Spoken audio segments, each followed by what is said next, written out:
So I am hitting the Facebook Live button, and everybody can jump on and listen to us onboard you here, Thea. Sounds great. If you can give me a 5 count, I'm checking the audio levels. If you can give me a 1, 2, 3, 4, 5. 1, 2, 3, 4, and 5. All right, very good. And I'm going to practice your bio, and then we'll go over the onboarding summary of the video in case I forgot to send that to you. Hopefully I didn't. All right, TheaWood is a certified image consultant, publisher of She Spark magazine, author and speaker who advocates creating a visual message that says who you are and where you're going. And your website, where is your website? SheSpark.com and TheaWood.com. All right, we've got all that. Very good. Everything sound okay? Thea? Maybe we'll need to switch over to the phone, the cell phone there. Thea, you there? Now, all right, Facebook Live. Thea told me she might have some broadband issues, so this is all according to plan right here. Oh, I heard something. Thea, you there? Can you hear me? I can hear you now. Okay, am I echoey? A little bit, but it's okay. Okay. Perfectly fine. All right, let's try this. I unplugged my earbuds, so maybe that'll help. I don't know that will help with the Wi-Fi situation. I think that's just going to change the type of audio. Audio. Do you want to go ahead and do the cell phone then? Yeah, let's do that. Now we're Facebook Live, so let's see if I can transfer this over to the. I'm going to see if I can. Man, so Skype is. How do I Skype your cell phone? Let's try this. Show profile, hang up. No, I don't want to do that. I want to show dial pad. Okay, I'm going to dial you from the dial pad. Well, and don't tell me your number. Don't tell me your number because we're on Facebook Live right now. So, let's see. Let me go over to the last. Okay, I've got it in here somewhere. I'm not showing the screen.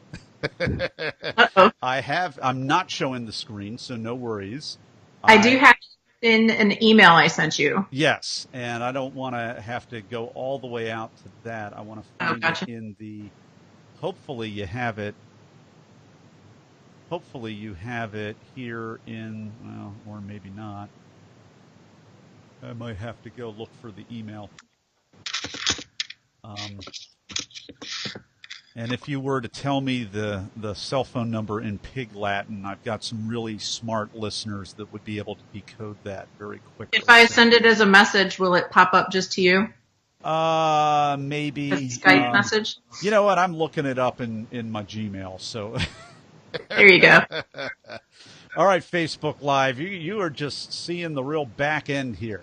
You are seeing the underbelly of what we have to do to make these 7-day-a-week podcasts, without fail for you, even when there are technical hurdles to surmount here. Loading. Come on. I'm checking my RAM. While we're at it, I'm going to free up additional RAM. I only, I have 2.5 gigs free of RAM, but that can get sucked down very quickly, so I'm going to free that back up. Come on, Gmail. Come on, Gmail. This is ridiculous. Oh, no. All right, Facebook Live, how you doing out there? Now, Thea may want to edit this down when you have the download of this video. We'll be editing. Oh, my gosh. All right, Thea, here it is. Here's your email right there. Come on. Ah, there it is. All right, I'm going to cut and paste without revealing the valuable private cell phone number. And we're going to add this to the call, show the dial pad. Oh, I don't know if somebody could probably diagnose that somehow, but hopefully won't. Do you want me to hang up on the video here? No, I'm trying to figure out how to make that go. Show the dial pad. Come on. and it should add you to the call. That's so strange. I'm going to hit the other dial. I'm going to hit the other dial pad, and I'm going to add it to the call. Here we go again. So it changes the picture. Can you hear me? I can hear you just fine. Excellent.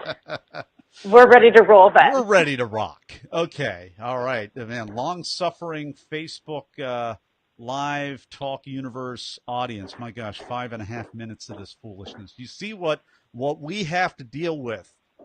Thea and I, wrestling technology, slow broadband is what I'm trying to say. Slow broadband speeds.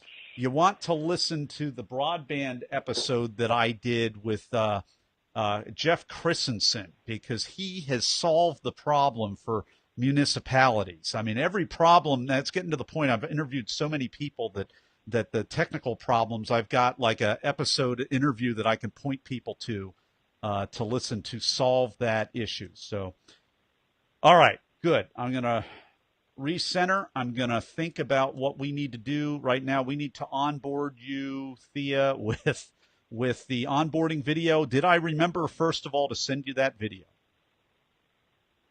I don't know if I received it. No, actually, I think I did. No, I did. I watched that. So here's the summary of it. I did. Here's the summary. First 2 minutes, I'm going to ask you, take us behind your talk. So what that means is, do not say to me, don't be the interviewee that says to me, and some of them still do, well, first they asked me to apply, then I thought of an idea, then I applied, and then they weeded me out, and then I applied. Don't do that, please.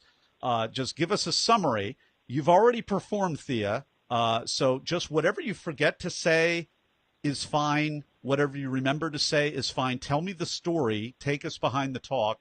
And it's about 2 minutes or so. Give us the backstory of what is your style profile. And I'll just kind of tee you up to be able to do that very easily. Then we'll have a conversation. So, I don't know which direction we'll go, but I'll just stay true to the spirit of the conversation. After that is the blitz round. And those are the either-or questions related to the performance and preparation of your talk.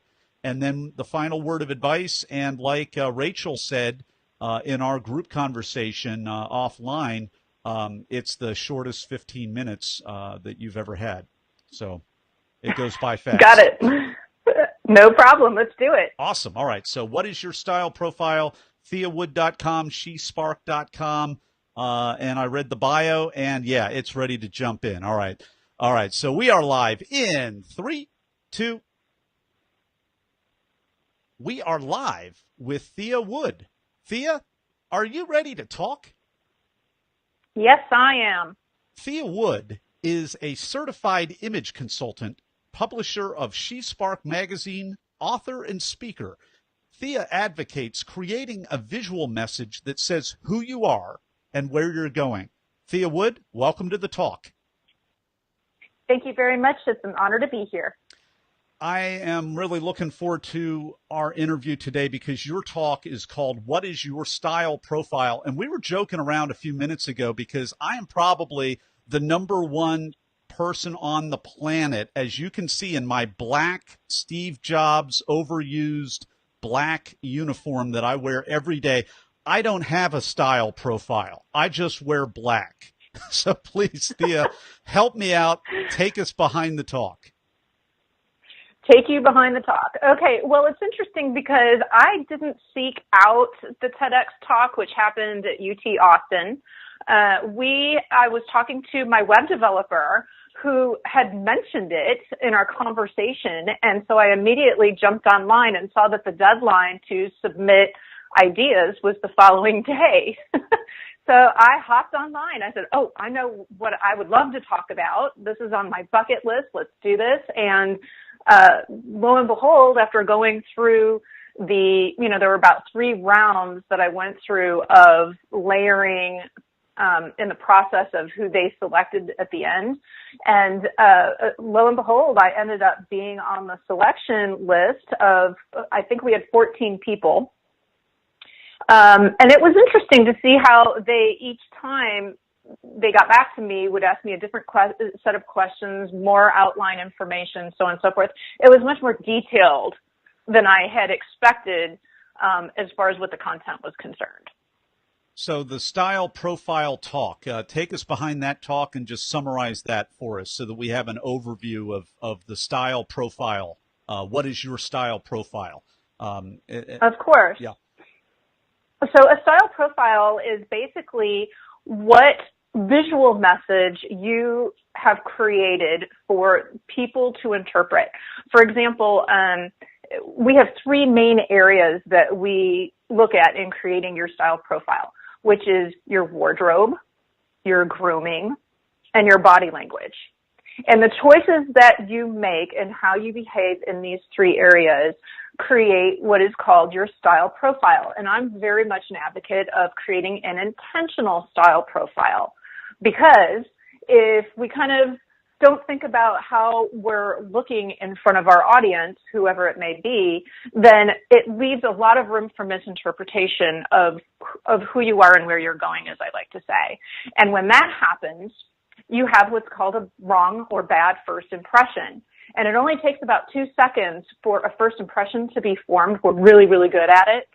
So unfortunately, it takes 5 subsequent meetings to undo a bad first impression. Oh my! So I'm thinking about the ramifications of that. If you're going into a sales meeting or some kind of prospective client meeting, you're telling us if our body language, our grooming, and our wardrobe are not congruent with who we are, or perhaps maybe even the type of product or service that we're offering. That's my inference there. It would take 5 more meetings to undo a negative, incongruent impression, which of course you wouldn't get in business. You would never get even 1 or 2 of those meetings. How right am I or off am I on that? Absolutely. You're 100% correct on that. Your first impression, that's it. And the fact that all these studies show over and over again that people will hold on to that first impression means that especially if you have very particular goals you want to reach, this nonverbal way of communicating is the best and most accurate for you to start off with, even before you talk. So if what you're showing them visually is in line with what you're saying, we actually build trust in a relationship because people are getting what you're setting them up to receive. And when they don't get what they think they're getting in that first impression, then you start to have a breakdown in the relationship or the mutually objective goals. Now, the other thing is that what you set up for your first impression can also keep people at bay. And that might be a good thing. Maybe you say, I don't want to deal with people who don't have the same values as me, because your values can be a part of how you dress or how you look. Well, we certainly see that with, if I'm, and I'm going to just throw a stereotype out there, but maybe I'm a barista or I work at the local tattoo parlor and I've got some piercings and I've got, plugs in my ears or whatever. That's going to, distance me perhaps from all but the most open-minded people out there who would like to engage with me. Appearance matters. Yes. Appearance matters. And we're all kind of looking for our tribes, right? We tend to gravitate toward people who we think are open and inviting to what we value or have experienced and feel comfortable around. And so those things need to be thought of, especially in a professional setting, when we're putting together, who we are and what we're doing. And I will say, Nathan, that I have too many people who come in that are trying to create a style or their style profile, and it doesn't feel comfortable for them. And then we have to ask the question, well, wait a minute, are your objectives in line with who you are? Are you really are you in the right career path? Are you selling the right product that you believe in and you feel is comfortable with you? Because if there's that disconnect, again, people will feel it. So this is ironic because you're talking to a podcaster who loves to wear the color black. And that's basically what I wear. So it almost sounds like you're endorsing my what other family members would say is a lack of style profile on my part, which would be the most flattering thing. But Give it to me straight. Well, it sounds like you're saying I'm more congruent than I think I am. You're certainly being consistent, and consistency is very important. And that could be your signature style. Look at Steve Jobs. I mean, he wore a black turtleneck all the time, and that became his signature. Now, did Steve Jobs wear a black turtleneck to a black tie event or a cocktail party? Or there may be variations that you take based on your situation and what's expected. And that needs to be taken into consideration as well. How do I keep my style profile, but still be in line with what the situation calls for?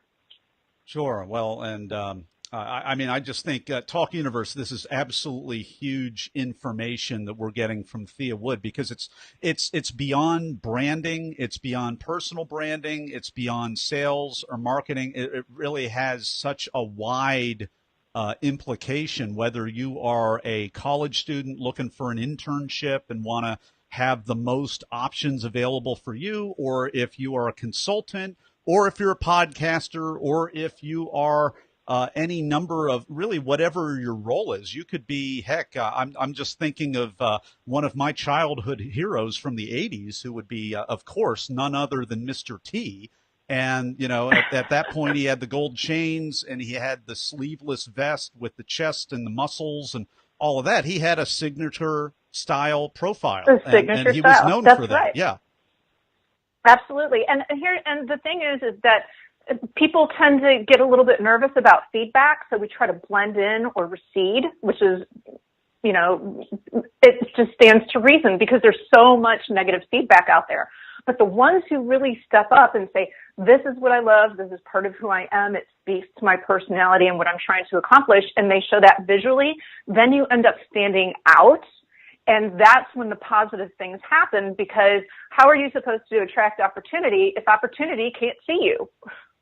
Oh, for sure. So really the question that I really want to ask you, Thea, is how do you, from a place of authenticity,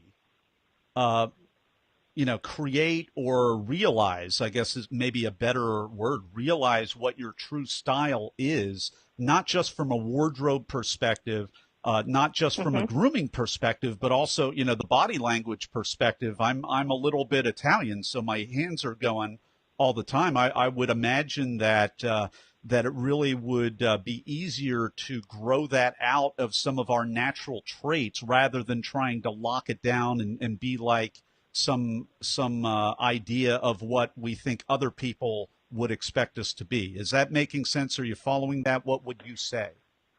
I do follow that. The first thing that I say is, as a certified image consultant, is talk to a professional.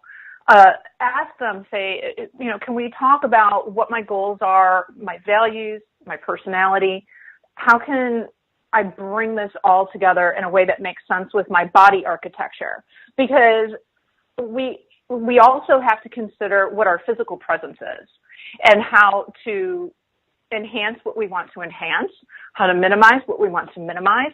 And something that people forget is that we tend to look at our flaws as something that we have to overcome or I should say perceived flaws as something that's bad, that we have to change or get rid of. And sometimes what we may think of as a flaw is actually one of our best assets. And how can we turn that into an asset so that we don't have to try to be somebody that we're not? Like, it might be somebody who's extremely direct. Okay, well, there are plenty of professions out there or people who appreciate extremely direct. Let's embrace that, and let's embrace that with how we present ourselves. If you're very detail oriented, that should and will present itself in how you dress and how you groom.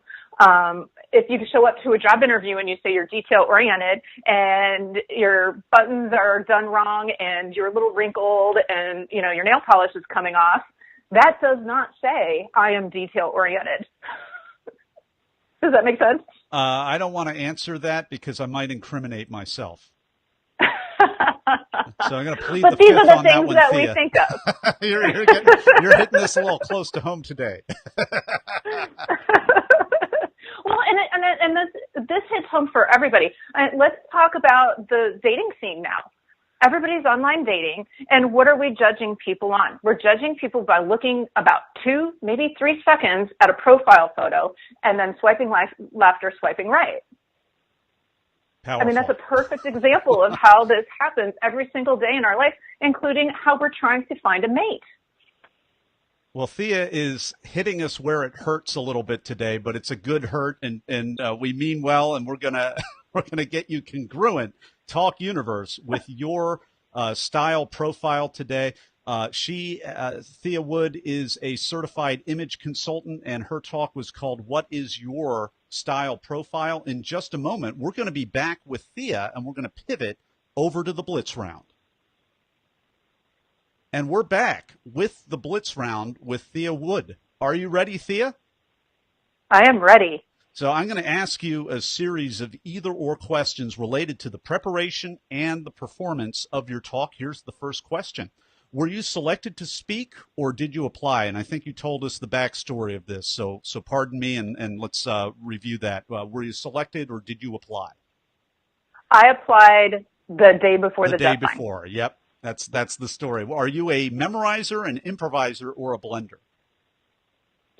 I am a blender. In fact, having to write a script and really be extremely concise was out of my comfort zone and a really good experience. How did that work for you? What proportion of memorizing versus improvising would you say you were? I would say I was about 95% scripted for that, just because we have such a very specific amount of time to cover. And I'm telling you, Nathan, I can go for a long time on this subject. So I have to really reel myself in. I'm used to doing 30 to 45 minute presentations with people. And so to have to squeeze it into less than 18 minutes is, it was a new challenge, and one that I accepted. But it was funny because as I was going through this and thinking, please don't screw up, please don't, keep on track, say what you need to say, I was thinking about the Olympic athletes, because it was during the Winter Olympics this year in January, and how those athletes must practice that one routine, like an ice skating, for instance, 500 times, and yet there's still a mistake. And so it gives you profound respect for people who are in these situations, because the pressure is really on for something like that, where you're actually representing your country. Now, that's a great analogy, Thea, ice skating in the Olympics. Now, speaking of the pressure, did you have nerves, or were you in the zone, or neither, or both? I can't say that I felt 100% in the zone. I was first on stage that day, so I was a little nervous. I didn't have anything else to really go by on what, had come previously. But at the same time, I was relieved that I was up front, ready to get it out there, and had the rest of the day to relax and interact with other people in the audience and during breaks. I would think that would be the plum spot. I was last, and it was a huge honor. It's always an honor to be either asked to be last and close the thing out, or to be first and open it up. I would imagine that would be wonderful to be first, because you can, like you just said, relax and really enjoy and invest in all the other speakers as well. Absolutely. What's a tip, a technique, or a tool that helped you? I will lay it out there. My speaking coach. Her name is Kim Barnes, and she is Barnes Media founder. And I was able to walk through the script with her. She helped me with changes in it.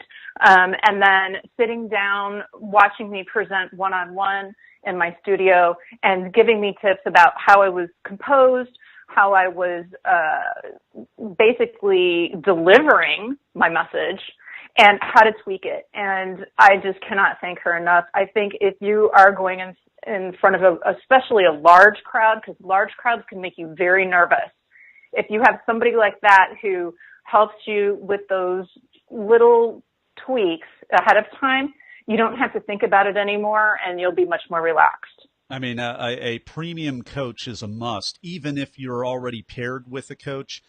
Yeah, I can't agree with Thea more. Get a premium coach that's doing this day in, day out, to put that extra polish on what you do. You won't regret it, because this stuff it goes on the TED YouTube site with Yes. I think 12 million subscribers on that site, I believe. The last I checked. So, Thea, what was the biggest challenge of your talk?